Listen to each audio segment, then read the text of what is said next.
मुख्यमंत्री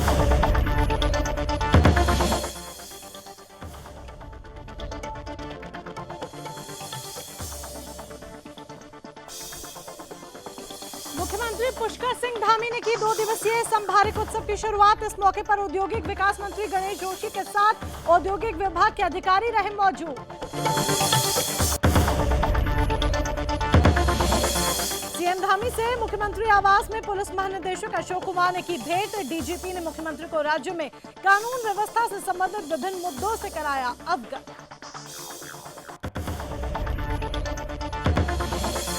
देहरादून के नानकसर गुरुद्वारे में मुख्यमंत्री पुष्कर सिंह धामी ने माथा टेका। भारी संख्या में सिख समाज के लोग रहे मौजूद।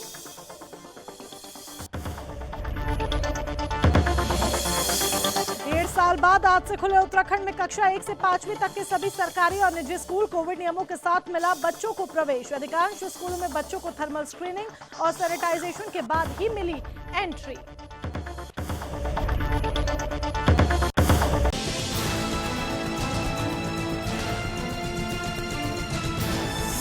आप देख रहे हैं सुदर्शन न्यूज। आप देख रहे हैं उत्तराखंड विशेष और मैं हूं आपके साथ मोनिका ग्रोवर। मुख्यमंत्री पुष्कर सिंह धामी ने आज 2 दिवसीय संभारिक उत्सव की शुरुआत की। इस मौके पर औद्योगिक विकास मंत्री गणेश जोशी के साथ औद्योगिक विभाग के अधिकारी भी शामिल रहे।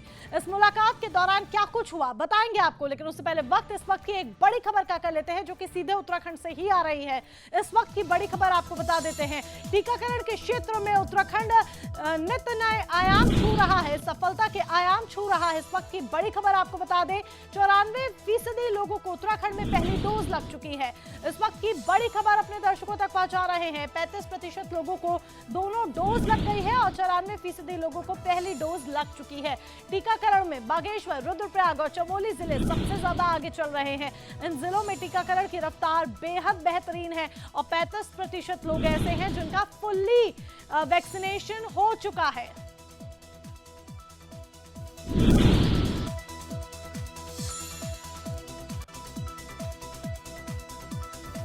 और इस बीच एक और बड़ी खबर का रुख कर लेते हैं। केदारनाथ की हेली सेवा 1 अक्टूबर से शुरू होगी। इस वक्त की बड़ी खबर आपको बता देते हैं, 1 अक्टूबर से शुरू होगी केदारनाथ धाम की हेली सेवा। रोजाना 200 ई पास जारी होंगे।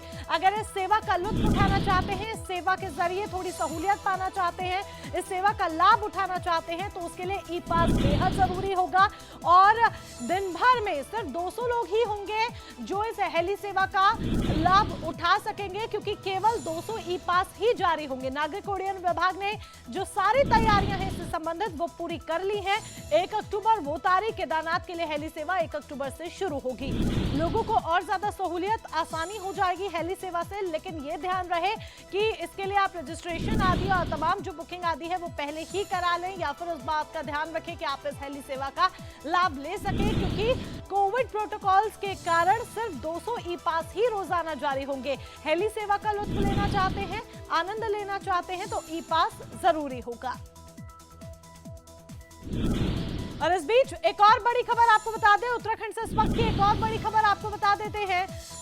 कई जगहों पर बारिश का येलो अलर्ट मौसम विभाग की तरफ से जारी किया गया है। उत्तराखंड में बारिश के आसार जताए जा रहे हैं, जिसको देखते हुए मौसम विभाग की तरफ से येलो अलर्ट जारी कर दिया गया है। सिर्फ येलो अलर्ट ही जारी नहीं किया गया है, बल्कि बद्रीनाथ को जो पूरा हाईवे है, बद्रीनाथ हाईवे है जो बद्रीनाथ धाम को जाता है, उसको बंद कर दिया गया है। क्योंकि देखिए जिस तरह की संकरी सड़कें हैं और ऊंची ऊंची पहाड़ियां हैं, ऐसे में भारी बारिश की वजह से कोई हादसा आदि भी हो सकता है। यही एक बड़ी वजह है कि हाईवे बंद करने का फैसला लिया गया है। साथ ही डीएम की तरफ से, जिलाधिकारी की तरफ से आदेश जारी कर दिए गए हैं कि सभी लोग सतर्क रहे। कई ऐसी जगहें हैं जहां पर बारिश को लेकर येलो अलर्ट जारी किया गया है और इसी क्रम में बद्रीनाथ हाईवे को भी बंद कर दिया गया है। आगे बढ़ते हुए अब बात करते हैं 2 दिवसीय संभारिक उत्सव की, जिसकी शुरुआत आज मुख्यमंत्री पुष्कर सिंह धामी ने कर दी। इस मौके पर औद्योगिक विकास मंत्री गणेश जोशी के साथ औद्योगिक विभाग के अधिकारी शामिल रहे। वहीं मुख्यमंत्री पुष्कर सिंह धामी ने कहा कि प्रदेश सरकार राज्य में निवेश को बढ़ावा देने के लिए नई उद्योग नीति लाने पर विचार कर रही है। नई उद्योग नीति इस तरह से होगी जिससे प्रदेश में उद्योग का विकास हो सके, युवाओं को रोजगार मिल सके, प्रदेश में उद्योग को बढ़ावा दिया जा सके। साथ ही कहा कि प्रदेश सरकार नई उद्योग नीति प्लान कर रही है।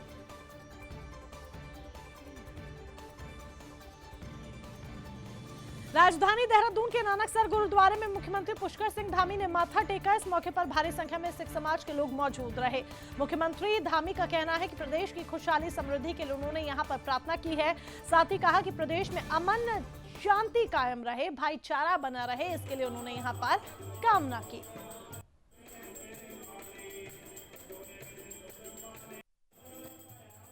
ये हमारा पूज्य गुरु का घर है और इस घर में आना अपने आप में सौभाग्य की बात है और मैं ऐसा मानता हूँ बिना गुरु कृपा के एक पत्ता भी कहीं से कहीं तक नहीं जाता है। इसलिए मैं यहाँ पर आया हूँ तो मैंने यहाँ पर प्रार्थना की है कि हमारे प्रदेश का विकास हो, हमारा प्रदेश आगे जाए, चारों तरफ शांति हो, खुशहाली हो, आपस में लोगों का सबका भाईचारा हो और हमारा देश आगे बढ़े, प्रदेश आगे बढ़े। मुख्यमंत्री धामी से आज मुख्यमंत्री आवास में पुलिस महानिदेशक अशोक कुमार ने मुलाकात की। डीजीपी ने मुख्यमंत्री को राज्य में कानून व्यवस्था से संबंधित विभिन्न मुद्दों से अवगत कराया। इस दौरान मुख्यमंत्री धामी ने पुलिस महानिदेशक को निर्देश दिए कि ट्रैफिक पुलिस को निर्देशित किया जाए कि अनावश्यक रूप से वाहन चालकों को परेशानी नहीं हो।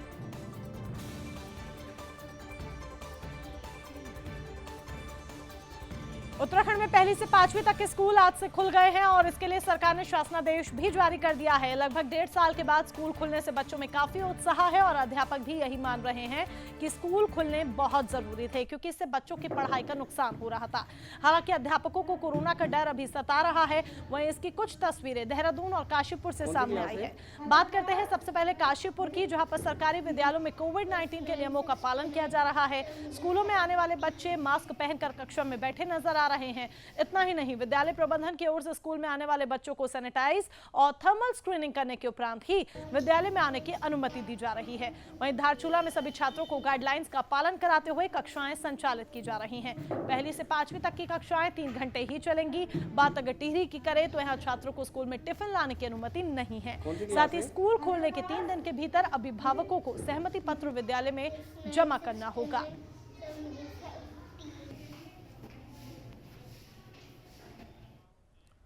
उत्तराखंड में 4 धाम यात्रा को शुरू हुए 4 दिन हो गए हैं, जिसके चलते प्रदेश में 4 धाम से जुड़े व्यवसायियों की उम्मीदें बढ़ने लगी हैं, क्योंकि मुख्यमंत्री पुष्कर सिंह धामी के विशेष प्रयासों से कोविड-19 की दूसरी लहर के बाद यात्रा शुरू होने से बंद पड़े छोटे बड़े कारोबार को संजीवनी मिली है।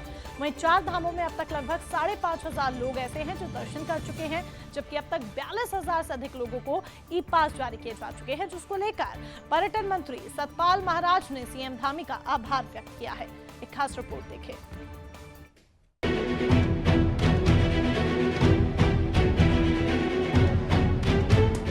मुख्यमंत्री पुष्कर सिंह धामी की संवेदनशीलता का ही परिणाम है कि कोविड संक्रमण के चलते आर्थिक मंदी से जूझ रहे 4 धाम यात्रा और पर्यटन से जुड़े कारोबारियों के लिए राज्य सरकार ने 200 करोड़ रुपए के आर्थिक पैकेज जारी कर संजीवनी देने का काम किया है, जिसकी बदौलत चारों धामों के होटल, रेस्टोरेंट, टैक्सी संचालक आदि के साथ ही पर्यटन क्षेत्र से जुड़े लोगों के लिए सहायता राशि सरकार की ओर से उपलब्ध कराई गई है। बता दें कि पर्यटन विभाग की ओर से अब तक लगभग 15,000 लोगों को 7 करोड़ की धनराशि वितरित की जा चुकी है। ये धनराशि लाभार्थियों के खाते में सीधा जमा कराई जा रही है। मुख्यमंत्री इस बात का साफ संकेत दे चुके हैं कि यात्रा से जुड़े व्यवसायियों, तीर्थ पुरोहितों की परेशानियों को दूर करने के लिए सरकार प्रतिबद्ध है, जिसका असर अब धरातल पर भी दिखने लगा है। इसी कड़ी में पर्यटन मंत्री सतपाल महाराज ने भी उत्तराखंड में 4 धाम यात्रा करने के लिए 42,000 से अधिक तीर्थ यात्रियों के रजिस्ट्रेशन होने पर खुशी जाहिर की है और इसे अच्छा संकेत बताया है। निश्चित रूप में ये बड़ी खुशी की बात है कि पहले ही दिन 42,000 लोगों ने रजिस्ट्रेशन कराया है। ये बड़ी खुशखबरी है। इसका मतलब यह है कि लोगों में बड़ा उत्साह है और लोग अपने आप को पिंजरे में बंद करा महसूस कर रहे हैं। वो चाहते हैं कि हम धार्मिक जगह में जाएं, खासकर उत्तराखंड में जाएं, जहाँ की आबोहवा बड़ी स्वच्छ है और हेल्थ गिविंग है, बामी एयर है यहाँ की। वहीं मुख्यमंत्री ने देवस्थानम बोर्ड को लेकर तीर्थ पुरोहितों के मन में उठ रहे संशय को दूर करते हुए ये स्पष्ट किया कि 4 धाम से जुड़े लोगों के हक हकूक को किसी भी प्रकार से प्रभावित नहीं होने दिया जाएगा। देवस्थानम बोर्ड के तहत बनाई गई उच्च स्तरीय समिति की ओर से 4 धाम से जुड़े तीर्थ पुरोहितों की बात सुनकर सरकार के समक्ष अपनी रिपोर्ट प्रस्तुत करेगी। कमेटी में चारों धामों से 2-2 तीर्थ पुरोहितों को भी शामिल किया जाएगा। मुख्यमंत्री की कार्य पद्धति से प्रभावित होकर तीर्थ पुरोहितों ने अब अपना आंदोलन स्थगित कर दिया है। Bureau report Sudarshan news.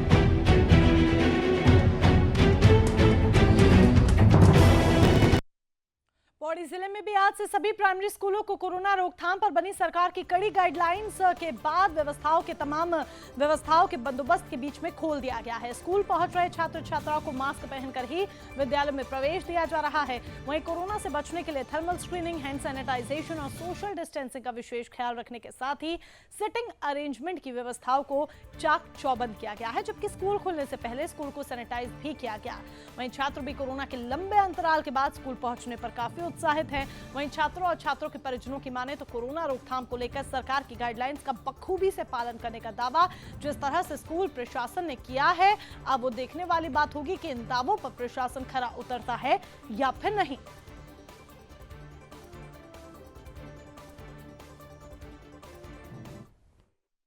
जनपद में कक्षा 1 से 5वीं तक के जो प्राथमिक विद्यालय हैं सभी को संचालन करने का शासन द्वारा निर्देश दिया गया है। उसके अनुक्रम में शासन द्वारा मार्गदर्शक नियम भी बनाए गए हैं। उसके अनुक्रम में समस्त विद्यालयों में जो बच्चे होंगे वो मास्क लगाकर कक्षा में प्रवेश करेंगे। साथ में सोशल डिस्टेंसिंग के अनुसार उनको बैठने की व्यवस्था विद्यालय द्वारा किया। शक्ति फार्म में ब्लॉक कांग्रेस कमेटी की ओर से कांग्रेस को जमीनी स्तर पर मजबूत करने के लिए पूर्व विधायक किरण चंद्र मंडल की अध्यक्षता में मेरा बूथ सबसे मजबूत के तहत कार्यक्रम का आयोजन किया गया, जिसमें आगामी विधानसभा चुनाव के मद्देनजर विभिन्न मुद्दों पर विस्तार से चर्चा हुई।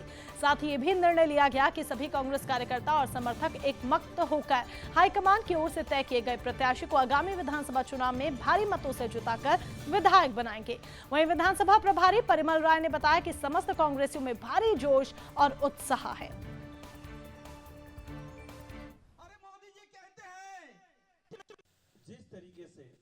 हमारे प्रदेश प्रभारी जी का, प्रदेश अध्यक्ष जी का, नेता प्रतिपक्ष का माननीय हरीश रावत जी का निर्देश है कि अपने अपने विधानसभा क्षेत्र में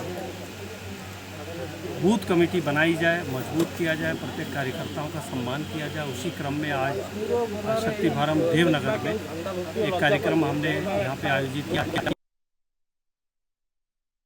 खटीमा क्षेत्र के अंतर्गत सीमांत क्षेत्र खालिमवहुट के गुरुद्वारे में एक जनसभा का आयोजन हुआ, जिसका नेतृत्व भारतीय किसान यूनियन के जिलाध्यक्ष गुरसेवक सिंह ने किया। इस दौरान गुरुद्वारा कमेटी ने किसान नेता और जिलाध्यक्ष गुरसेवक सिंह का स्वागत किया। बैठक में आगामी फसल को क्रय केंद्र पर विक्रय करने में होने वाली समस्याओं और देश भर में चल रहे किसान आंदोलन में सकारात्मक भूमिका निभाने को लेकर चर्चा हुई। वहीं जनसभा में उपस्थित भारतीय किसान यूनियन के जिलाध्यक्ष गुरसेवक सिंह ने बताया कि गांव-गांव बैठक कर किसानों को जागरूक किया जा रहा है। अगर निर्धारित समय और दर पर धान क्रय नहीं किया गया तो हम चक्का जाम करेंगे।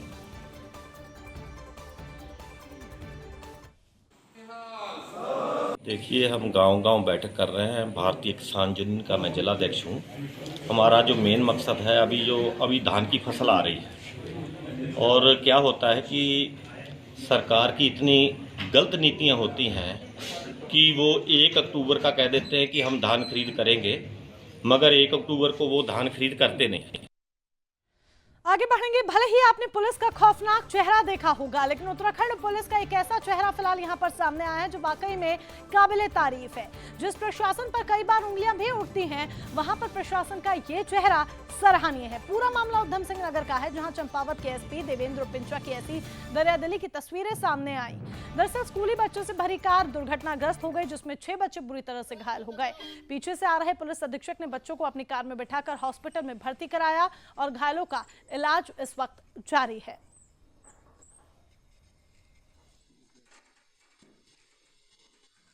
के लिए देहरादून जा रहा था, तो जब मैं काला डूंगी पार करके जब गड़ब्बू के आसपास था, देखा एक गाड़ी का एक्सीडेंट हो रखा था जिसमें 4-5 लोग घायल थे। तो उसमें से 2 को मैंने किसी एक गाड़ी में पहले वो रवाना करके एक बच्चे को मैंने अपनी गाड़ी में बैठाया है और साथ साथ में थाने को तुरंत खबर कर दी है कि जो और 2 घायल है उनको भी पीछे से तुरंत उन गाड़ी को भेजा जाए। तो उसमें पुलिस वाले आ गए थे, उनको भी दूसरी गाड़ी में भेज दिया गया है। मसूरी पुलिस ने 2 नशे के तस्करों को स्मैक के साथ गिरफ्तार किया है। पुलिस ने अधिक जानकारी देते हुए बताया कि दोनों तस्कर मसूरी झड़ीपानी कालूखेत मार्ग पर चेकिंग अभियान के दौरान स्मैक के साथ पकड़े गए। दोनों तस्कर राजपूत तिब्बती बिल्डिंग में एक व्यक्ति से औने पौने दामों में स्मैक लेकर मसूरी क्षेत्र के छात्रों को फुटकर दामों में भेजकर मोटा मुनाफा कमाते थे, जिसको लेकर पुलिस ने जांच कर दोनों आरोपियों को गिरफ्तार किया। फिलहाल पुलिस आरोपियों से पूछताछ में जुटी हुई है। आज मुनस्यारी में क्षेत्रीय परामर्शदायी समिति मुनस्यारी की अध्यक्षता में एक बैठक हुई, जिसमें क्षेत्र के सभी वन पंचायतों के सरपंच उपस्थित रहे और इस दौरान क्षेत्र के वन पंचायतों की समस्या पर चर्चा हुई, जिसमें वेतन का मुद्दा भी शामिल है। दरअसल लंबे समय से वन प्रहरियों को सैलरी नहीं मिली है, जो कि 8,000 रुपए प्रति माह है। इसके चलते वन प्रहरियों में भारी आक्रोश देखने को मिल रहा है।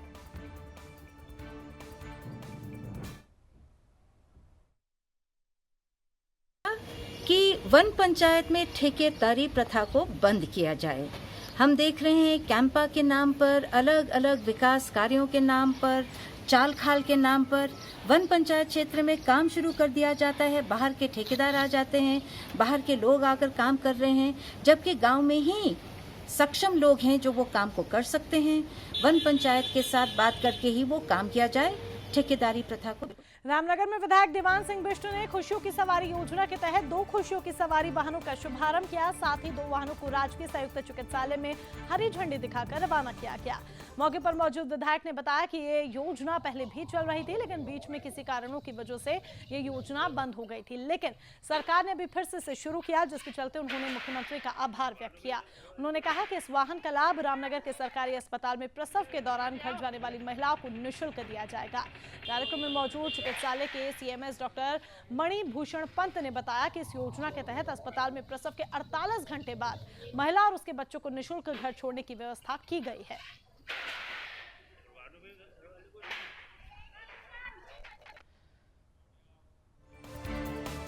Roorkee chemist and druggist association के चुनाव सत्यनारायण धर्मशाला में संपन्न हुए, जिसमें 5 पदों पर मतदान के माध्यम से पदाधिकारियों का चयन हुआ। आपको बता दें कि रुड़की की धर्मशाला में आयोजित चुनाव में नगर के सभी दवा विक्रेताओं ने बढ़ चढ़कर हिस्सा लिया। चुनाव में कुल 302 वोट में से 296 वोट डाले गए। अध्यक्ष पद पर संदीप शर्मा, सचिव पद पर अवनीश शर्मा, उपाध्यक्ष पद पर अमित अग्रवाल, कोषाध्यक्ष पद पर संदीप शर्मा ने जीत हासिल की।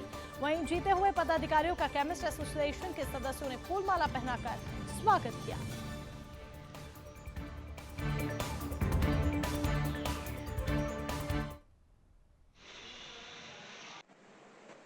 मैं आपका बहुत बहुत धन्यवाद करता हूं। आपके चैनल के माध्यम से आपने हमें जो इसे योग्य समझा कि आपने हमारे इंटरव्यू और हमारी आवाज़ को आगे बढ़ाने के लिए, मैं आपको एक बात स्पष्ट कर देता हूं। मैं आज 302 हमारी चुनाव लिस्ट थी, जिसमें 302 में से हमारे 296 बंदों ने, 96 भाइयों ने वोटिंग का इस्तेमाल किया है। उस आधार पर हमारी बहुत अच्छी मतलब वोटिंग चली। दवा व्यवसाय है, इसी की हमारी Roorkee chemist and druggist association संस्था है। मैं आपको ये कहना चाहूँगा, चूँकि ये इलेक्शन तो एक लोकतांत्रिक प्रक्रिया का एक हिस्सा है, लेकिन मैं आपको ये बताना चाहूँगा, चूँकि ये मानव स्वास्थ्य से जुड़ा हुआ विभाग है, तो इसमें मैं सारे केमिस्ट भाई।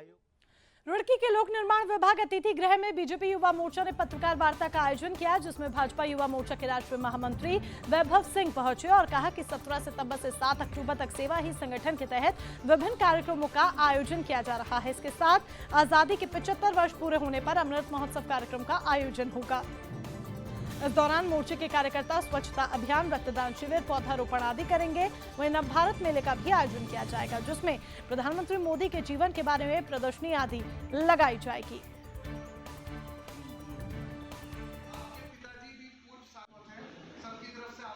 अभी भारतीय जनता पार्टी ने सेवा और समर्पण करके कार्यक्रम को शुरू किया है। ये कार्यक्रम 17 तारीख से शुरू हुआ है और 7 अक्टूबर तक चलेगा। 17 तारीख को आदरणीय नरेंद्र मोदी जी, जो इस देश के आज तक के सबसे लोकप्रिय नेता हैं और इस देश के प्रधानमंत्री हैं, जिनके नेतृत्व में हम सब काम कर रहे हैं, उनका जन्मदिन था। और 7 तारीख को नरेंद्र मोदी जी को लगभग 20 साल पूरे हो जाएंगे बतौर मुख्यमंत्री और बतौर प्रधानमंत्री। जिला अस्पताल उत्तरकाशी में प्रसव के बाद एक महिला की मौत हो गई। दरअसल महिला की डिलीवरी ऑपरेशन से हुई थी, लेकिन कुछ समय बाद महिला की मौत हो गई, जिसकी सूचना मिलते ही परिजनों ने अस्पताल में जमकर हंगामा काटा और आरोप सीधा डॉक्टर्स पर लगाया। साथ ही परिजनों ने संबंधित डॉक्टर और कर्मचारियों के खिलाफ कार्यवाही की मांग की। वहीं परिजनों का कहना है कि जच्चा और बच्चा दोनों ठीक थे, लेकिन महिला को ठीक इलाज नहीं मिला, जिसके चलते उसकी मौत हो गई।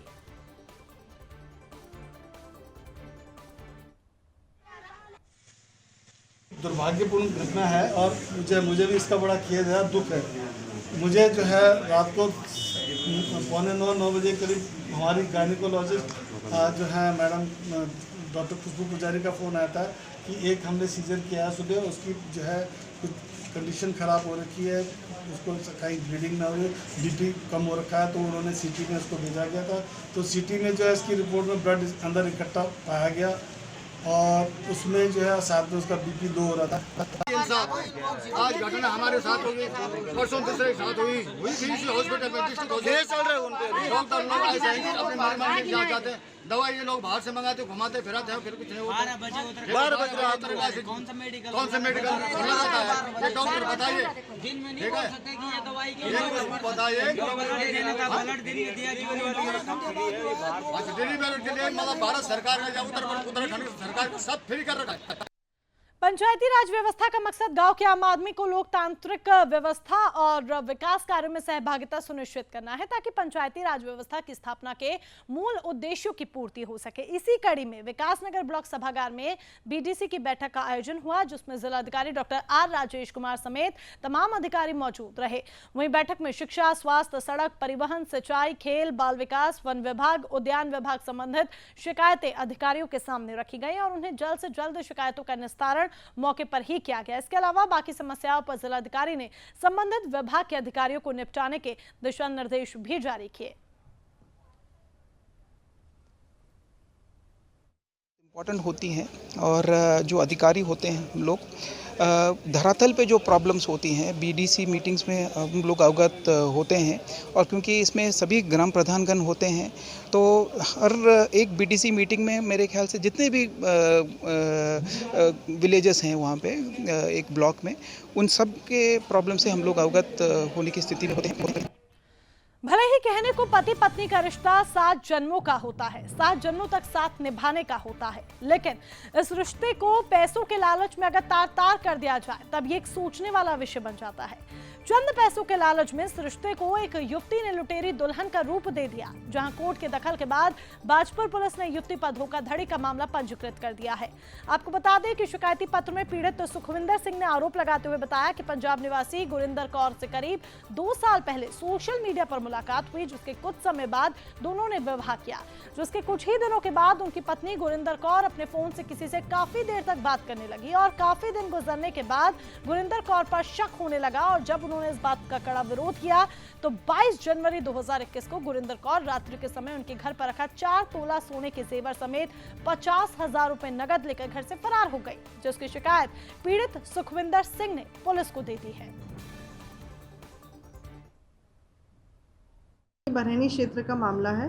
यहाँ एक युवक के द्वारा तहरीर दी गई है कि उसकी शादी नवंबर 2020 में हुई थी और 2 महीने उसके साथ रहने के बाद उसकी पत्नी घर से कुछ सोना और पैसा लेके फरार हो गई है और फिलहाल उससे कोई संपर्क नहीं हो पा रहा है। उसने पुलिस में तहरीर दी है और मुकदमा लिखा गया है। हम लोग इस पर कार्रवाई कर रहे हैं और जो भी कानूनी कार्रवाई होगी उससे अवगत कराया जाएगा। और फिलहाल मेरे साथ उत्तराखंड विशेष में बस इतना ही, लेकिन तमाम महत्वपूर्ण खबरों के लिए आप जुड़े रहें सुदर्शन न्यूज के साथ। जय हिंद।